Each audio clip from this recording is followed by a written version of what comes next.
Add part third में add three vectors A B and C each having a magnitude 100, magnitude है 100 unit, और कह रहा है inclined to the X axis at an angle 45 degree, 135 degree and 315 degree.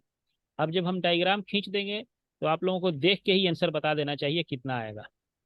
देखो, ये वाला vector, ये एक्स एक्सिस है, इसके साथ कितने डिग्री पे है, 45 डिग्री पे है, ऐसे है। एक वेक्टर हमारा है, ये है 45 डिग्री पर, 100 है, this angle is 45 degree. Another vector is 100 but angle कितना है, 135, यानी इस पे 90 डिग्री का एंगल ऐड करना है, तब 135 हो जाएगा।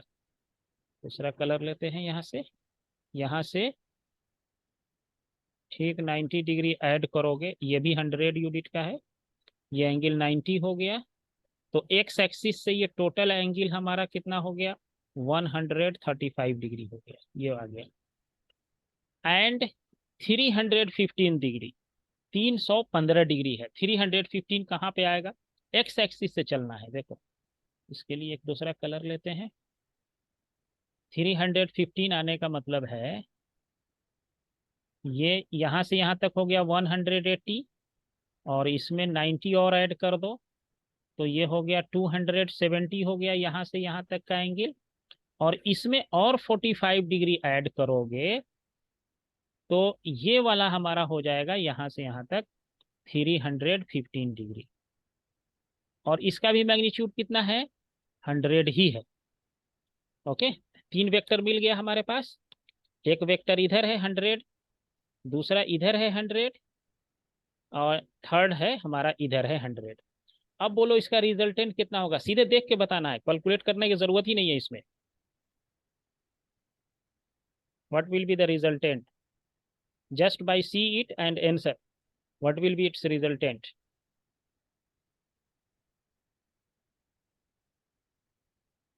देखो क्या किए होगे, ये वाला 100 और ये 100 कैंसिल आउट कर जाएगा, इक्वल अपोजिट वेक्टर्स है।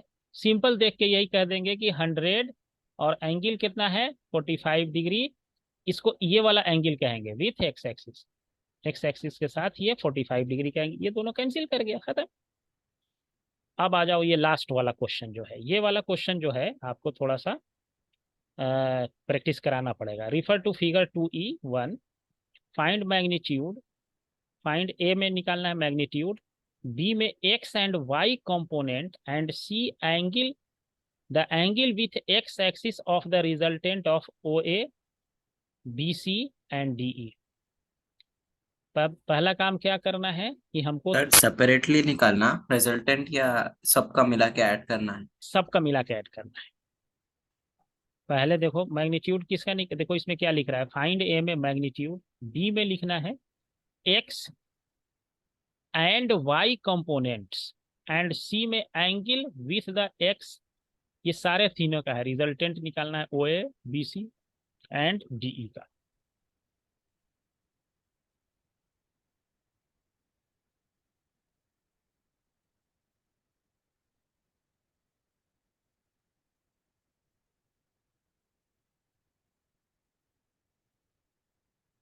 देखो, जैसे कि अभी आपने बनाया ना, इसका कंपोनेंट ब्रेक किया, इस एक्सिस में होगा, this axis will be 1.5 cos 60 आई हो जाएगा, ये इस इधर होगा, निगेटिव साइड होगा, एंड इधर एक कंपोनेंट होगा 1.5 साइन 60 हो जाएगा। इसका दोनों कंपोनेंट निकल गया।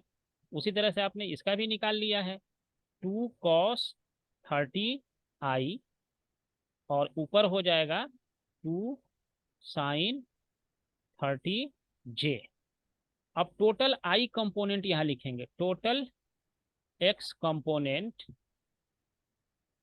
Total X component equal to, total X component ये वाला इधर जा रहा है, ये पॉजिटिव हो गया, ये इधर आ रहा है निगेटिव हो गया, 2 cos 30 आई माइनस 1.5 cos 60 जे हो गया।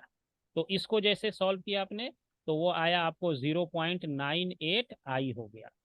ये आ जाएगा। अब इसी का कहता है मैग्नीट्यूड बताओ, एक्स कंपोनेंट मैग्नीट्यूड। तो मैग्नीट्यूड में क्या होगा, ये आई तो यूनिट वेक्टर है, इसका मैग्नीट्यूड 1 हो गया, तो यानी कि 0.98 हो गया। अब यही अगर हमको y में कंपोनेंट कह रहा है निकालने के लिए, टोटल y कंपोनेंट, तो देखो ये जो वेक्टर है सिर्फ y एक्सिस में जा रहा है, डीई का सिर्फ y एक्सिस में है, इसीलिए ये 1 और j हो जाएगा विथ निगेटिव साइन, क्योंकि ये नीचे जा रहा है ये वेक्टर, ये ऊपर नहीं है। सर 0.3, 0 पॉइंट नहीं, ठीक से देखो, अप्रोक्सीमेटली 0.3 आ रहा है। नहीं 1. या तो 2। 1.3 आएगा, ठीक जी, है देखो 1.3 आएगा। 1.3 ये 30 और 60 डिग्रीज को ऐड करे तो आ रहा सर। हाँ अच्छा, एक सेकेंड, 30 डिग्री और ये वाला का, ये वाला कितना आ रहा है देखो, 2 इसका कॉस, 2 क्या था, साइन, साइन आता 2 साइन तो 1 30 आता सर। जे, और प्लस ये वाला कितना आ जाता, 1.5 √3 साइन बाई 2। 60 जे हो जाता है ये भी। और ये नीचे जी, माइनस आ रहा है तो -1, -1। ये कहेंगे total, this is called total Y 1 component. Plus, देखो इसका 2 भी कर ये हो लेंगे। गया 1 प्लस 1 जे, प्लस इसको करोगे तो 1.5 इंटू √3/2 जे -1 जे, तो ये 1 जे कैंसिल हो गया, और ये कितना हो, 1.3। इसको देखो कितना आ रहा है, इसको करोगे तो 1.3। हाँ 1.3 जे हो गया, यानी कि आई y थिंक कंपोनेंट हो गया 1.3 जे, और x कंपोनेंट हो गया 0.9i।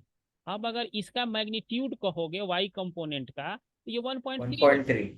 ओके, समझे। तो यही सब कभी कभी क्या होता है कि सिली मिस्टेक इसको कहते हैं, ये होता है, और इस सिली मिस्टेक को हटाने का एक ही उपाय है, प्रैक्टिस।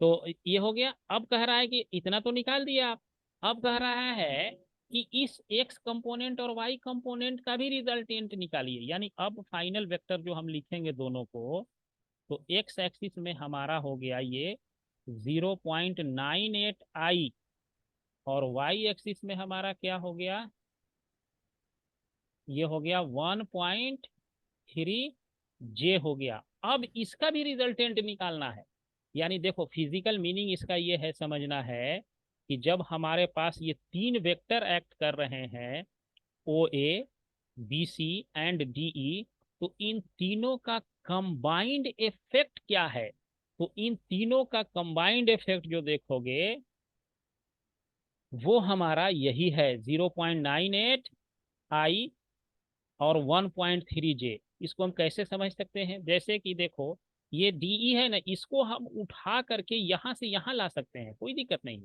ये यहां लगे इस डायरेक्शन में, या यहां लगे, या यहां लगे, या यहां लगे, या यहां लगे, वेक्टर को एक जगह से दूसरे जगह, उसके अगर हम शेप को चेंज ना करें, ओरिएंटेशन को चेंज ना करें, तो कहीं ले जाओ इसको, ऊपर भी ऐसे ले जाओ ना इधर, तो वो भी उधर उतना ही रहेगा, ये कहीं ले जाएंगे, एंगल नहीं देना है इसको, बिल्कुल ऐसे ही उठा के यहाँ से इधर ले जाओ, या इधर ले जाओ, या ऊपर ले जाओ, या और नीचे ले जाओ, इसके मैग्नीट्यूड पे, इसके वेक्टर पे कोई इफेक्ट नहीं पड़ता है।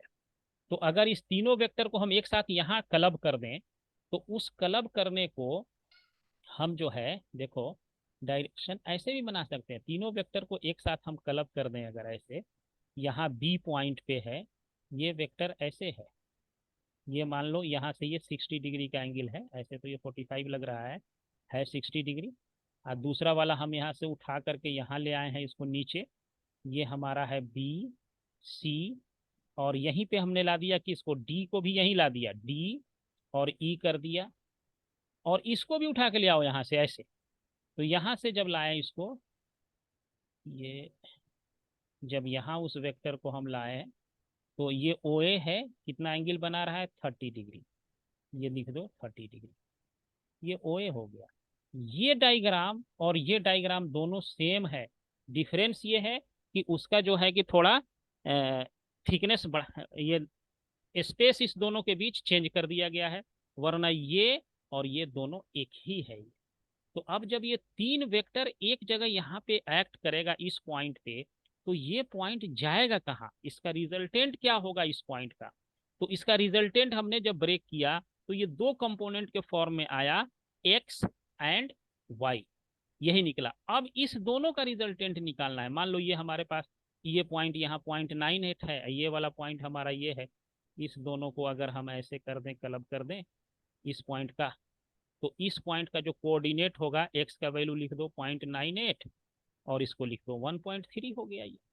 अब इसको जब रिजल्टेंट निकालना है तो क्या करना होगा, इसको इससे मिला देते हैं, यानी इस दोनों वेक्टर के बीच का एंगल 90 डिग्री है ना। तो इसका रिजल्टेंट, यानी इसको अगर हम पोजीशन वेक्टर लिखते यहाँ से ओ और ए को, मान लो ये ओ और पी कर देते हैं इसको, so O P will be in the form of vector, पहले एक्स वाला पार्ट लिखते हैं, फिर जो है वाई वाला पार्ट लिखते हैं इसमें। ये लिख दिया मैंने इसको। अब इसका मैग्नीट्यूड निकालना है तो जानते ही हो मैग्नीट्यूड निकालना। सो ओपी का मैग्नीट्यूड क्या होगा, अंडर रूट एक्स आई के कोफिशियंट का स्क्वायर प्लस जे के कोफिशियंट का स्क्वायर, ये हो जाएगा। अब इसको स्क्वायर करके रूट लोगे तो हम लिख देते हैं ये कितना आता है, ये आपको आएगा 1.6 मीटर हो जाएगा। अब इसमें एंगल भी बताना है, तो ये कितना एंगल बनता है, तो tan अल्फा क्या लिखते हो, कोफिशियंट ऑफ जे, ये जे का जो कोफिशियंट है वो 1.3 डिवाइडेड बाई 0.98। तो इससे जो है ये हटाओगे तो ये हो जाएगा 130। तो इससे जो है अब अल्फा का वैल्यू जो है निकालना पड़ेगा कि अल्फा जो है कितना आता है। तो ये अल्फा नहीं भी निकालेंगे तो हम इसको जो है ये जो है इतना भी लिख सकते हैं, alpha equal to tan inverse, answer में इतना ही दे रखा है, इसको 2 से काट दो तो ये हो जाएगा 65, 65 होगा ना, डिवाइडेड बाई 49, ये इतना आ जाएगा। तो इस तरह से हम वेक्टर का जो लॉजिक है, देखो हमको लॉजिक समझना ज़्यादा इंपॉर्टेंट है। क्वेश्चन तो बन ही जाता है, क्वेश्चन में खाली प्लस माइनस है, बाकी कुछ भी नहीं होता है। क्वेश्चन सॉल्व करना नॉट, इसमें एक नेट है और यहाँ क्या है लेंथ, इसके अंदर कोई आदमी सोया हुआ है, यहाँ पे कोई ह्यूमन है मान लो, यहाँ पे ये लेटा हुआ है कोई आदमी, यहाँ पे मान लो ये ह्यूमन है, यहाँ पे सो रहा है अपना। एक मच्छर क्या किया कि इसके एक कोने से, इसको नेट है नहीं मच्छरदानी है, जिस मच्छरदानी लगा के एक आदमी सो गया, इसका क्या दे रखा है, a mosquito net over a 7 feet 4 feet and 3 feet, यानी ये 7 फीट का ये है और 4 फीट का ये है, 4 फीट जो है चौड़ाई है इसकी, 4 फीट ये है और ये चौड़ाई है, और 3 फीट क्या है इसका हाइट है, ये हाइट दे रखा है यहाँ से यहाँ तक 3 फीट का है, इस तरह का है, 3 फीट का है ये। अब ये मच्छर क्या किया, इसको एक होल मिला यहाँ से, ये घुसा और कह रहा है ये डायगोनली अपोजिट पहुंचता है यहाँ पर, इसका डायगोनली अपोजिट कहाँ होगा, ये होगा डायगोनल अपोजिट, यहाँ पे चला और यहाँ तक ये पहुंचा, डायगोनली अपोजिट चला है ये, यानी कि यहाँ से चल के ये डायगोनली अपोजिट यहाँ पे पहुंचा है ये मच्छर, समझ गए। यहाँ से चला, इसको होल मिला, यहाँ से यहाँ तक चल दिया। It flies and sit at the diagonally opposite upper corner on the net. Find the magnitude of the displacement of the mosquito. Mosquito के डिस्प्लेसमेंट का मैग्नीट्यूड बताना है, डिस्प्लेसमेंट कितना चला, ये यहाँ से अगर ये होल मिला ये और यहाँ से अगर ए पे आ रहा है तो how much displacement mosquito cover, mosquito कितना डिस्प्लेसमेंट का मैग्नीट्यूड कवर करता है। समझ गए क्वेश्चन। ये है 4 फीट, ऐसा चौड़ाई है, ये जो है लंबाई है 7 फीट और ऊंचाई है जिसमें ये सो रहा है, तो ये 3 फीट का हाइट का है, ये नेट है ये। तो इसमें डिस्प्लेसमेंट का मैग्नीट्यूड निकालना है। अब इसमें एक चीज और कह रहा है, taking the hole as the origin, इस होल को मान लो ओरिजिन है, ओके, इस होल को मान लो ओरिजिन है, और उसके बाद कह रहा है origin the length of the bed as X axis, ये लेंथ है ना बेड का, तो ये इसको मान लो ये एक्स एक्सिस है, ये लेंथ हो गया 7 फीट। उसके बाद कह रहा है लेंथ है, taking the whole length of the bed as x axis, the width as y axis। width जो है इसकी जो चौड़ाई है ये लेंथ हो गया, ये लेंथ हो गया, और इसकी ब्रेथ जो है जो चौड़ाई है ये वाला है, चौड़ाई यही है, ये है। ये कह रहा है इसको y एक्सिस ले लो, और ये हाइट जो है ये वाला, इसको कह रहा है z एक्सिस ले लो। तो x y और z एक्सिस तीनों एक्सिस मिल गया हमारे पे। अब कह रहा है कि x y और z एक्सिस को क्या करो कि वेक्टर कंपोनेंट के फॉर्म में इसको लिख दो। तो x एक्सिस पे क्या है,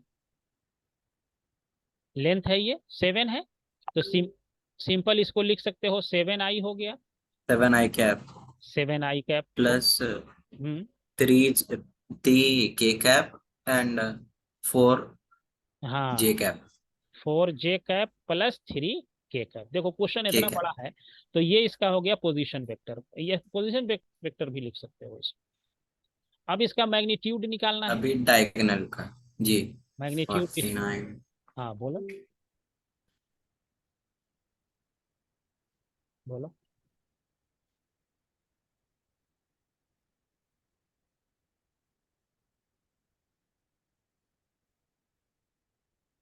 √74 49 प्लस 16 प्लस 9, यही करना है।